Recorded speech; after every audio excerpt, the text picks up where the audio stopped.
सदगुरु रविदास जी महाराज की जन्मभूमि काशी में क्षीर गोवर्धन को पिछले 10 वर्ष के अंदर सुंदरीकरण के रूप में एक नई काया के रूप में प्रस्तुत किया गया है। वहां सदगुरु रविदास जी महाराज की भव्य प्रतिमा का स्थापना हुआ है। अन्न क्षेत्र का निर्माण वहां पर भी हुआ है। अन्य सुंदरीकरण के कार्य के साथ साथ बेहतरीन कनेक्टिविटी के साथ क्षीर गोवर्धन को जोड़ा गया है। जहां यह कार्य वहां हुआ, वहीं अयोध्या में भी, जिस अयोध्या की कायाकल्प के आप सब गवाह हैं। याद करिए, आज से 8 वर्ष पहले अयोध्या के बारे में कोई सोचता भी नहीं था कि यहां भी 4 लेन की सड़कें बनेंगी।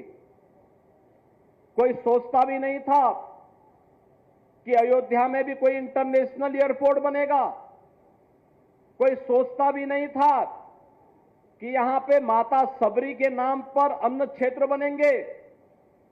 कोई सोचता भी नहीं था कि यात्री विश्रामालय निषाद राज के नाम पर बनेंगे। कोई सोचता भी नहीं था कि अयोध्या में पंचकोसी परिक्रमा का मार्ग और 14 कोसी परिक्रमा का मार्ग भव्य रूप ले पाएगा। लेकिन आज ये सब अयोध्या धाम में दिखाई दे रहा है। एक नई अयोध्या के दर्शन हो रहे हैं। यह अयोध्या जो नई अयोध्या के रूप में आज आई है, राम जी की पेड़ी हो या सरयू मैया के घाट को नए रूप में आज जो देखने का अवसर हमें प्राप्त हो रहा है। यहां पर दीपोत्सव का कार्यक्रम हो या राम नवमी का भव्य आयोजन, यहां पर हनुमत जयंती का कार्यक्रम हो या विभिन्न पर्व और त्योहारों के समय में अयोध्या की देखी जा रही रौनक, जो इसे तीनों लोकों में एक न्यारी के रूप में, प्रथम पुरी के रूप में इसके गौरव को कई गुना बढ़ाने का काम कर रहा है।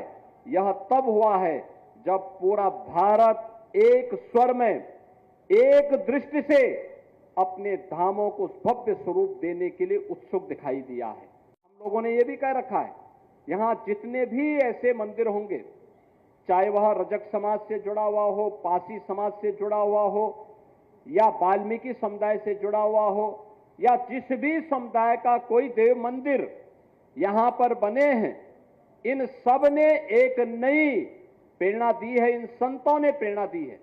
वही प्रेरणा थी जिस प्रेरणा ने अयोध्या के इंटरनेशनल एयरपोर्ट का नामकरण महर्षि वाल्मीकि के नाम पर करने के लिए हमें प्रेरित किया।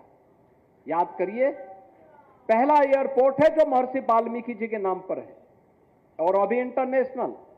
आज से 8 वर्ष पहले कोई कल्पना करता था कि अयोध्या देश के अंदर एयर कनेक्टिविटी के साथ जुड़ेगा, वायु सेवा के साथ जुड़ेगा? एक कल्पना थी।